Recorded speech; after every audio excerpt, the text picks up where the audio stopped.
Welcome back to the Late Late Medical Show, hosted by yours truly, Matthew Ginn.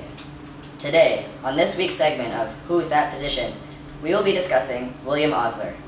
Thank you for mailing in your questions. Today I brought in elderly expert Adam and medical student Dan to help answer your questions so you can know a little bit more about Sir William Osler.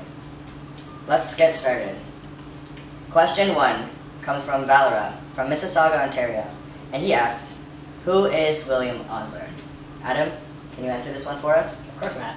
So, Sir William Osler, he was born in Bonehead, Ontario, and he was the son of a minister, and he was originally going to follow in his footsteps at the University of Toronto.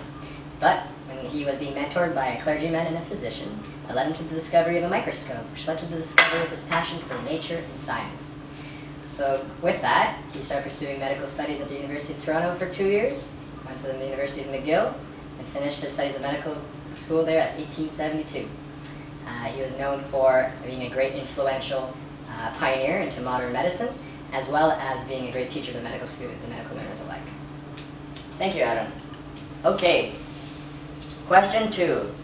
Mary from Toronto would like to know, what did William Osler contribute to medicine? All right, Matt, that's a great question. And as a medical student, and I'm sure physicians can see, his practices and his ideas are still so prevalent today. I want to preface by talking about, or just mentioning his book, The Principles and Practices of Medicine. And back in the day, in the late 1800s, that really set out to just teach students and to teach physicians about the different illnesses. But now, I can name 4 different ways that his ideas and his impact still exist today in medicine. The first one being that back in the 1800s, it was a paternalistic view of medicine, but he really embraced the human touch and treating patients with dignity and respect, things that we really follow today and we really strive ourselves on today. Furthermore, medical school admissions were not rigorous, and they didn't really have any qualifications or criteria. But what he wanted to do was have a set criteria and the qualification and the rigorous method of screening for great students. And what that allowed was early exposure and early clinical skill practices, such as what I see as a first-year medical student. The ability to do history, take histories, or do physical exams. Those are all practices which he tried to strive forward. But furthermore, he also tried to put through clinical clerkship, actually, 3rd and 4th years clerkship, so that they can go into the hospital and see the environment and get a real, the feeling of being in the hospital.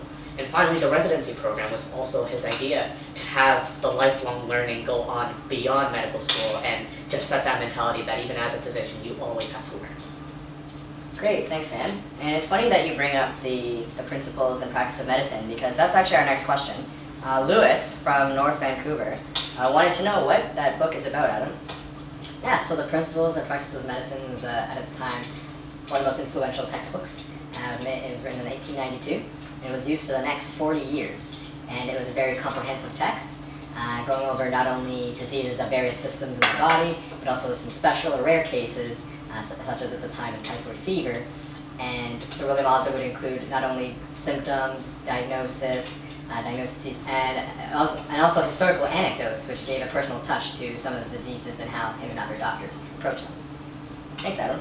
For our last question, we have more of a debate question, and it comes from Jane Clark from Canada. And she would like to know, is Sir William Osler a hero or a villain? You can start, Dan. Okay, well, I know he has made quite a bit of an impact, but I will actually go with the fact that he's a villain. Why do I say that? Because there have been reports and rumors and some actual facts that to learn about the illnesses and to learn about diseases, he was a grave robber. And, I think the whole teaching about respect and just the whole patient and human touch and being there for them, but do the grave robbing, I don't think sits well with me. Plus, he also really advocated for the use of morphine. And morphine is a type of opioid, and if you look at Kingston now, or look at London, Ontario, or Canada in general, the opioid use is quite bad. Adam, what are your thoughts? Of course. So I wanted to refute some of those things. First one being, you were mentioning rumors and gossip. Really, is there a lot of factual information out there that he was a grave robber? I would argue no. As well as for the morphine, well, at the time, that would have been what would be considered a standard of care. And what was important was that he had his patient's pain and suffering in mind. Not only that, but we still have the impact, as you said today, patient-centered care, residency, early patient exposure as medical students. So I think that he strongly agree that he would be a hero in the medical world.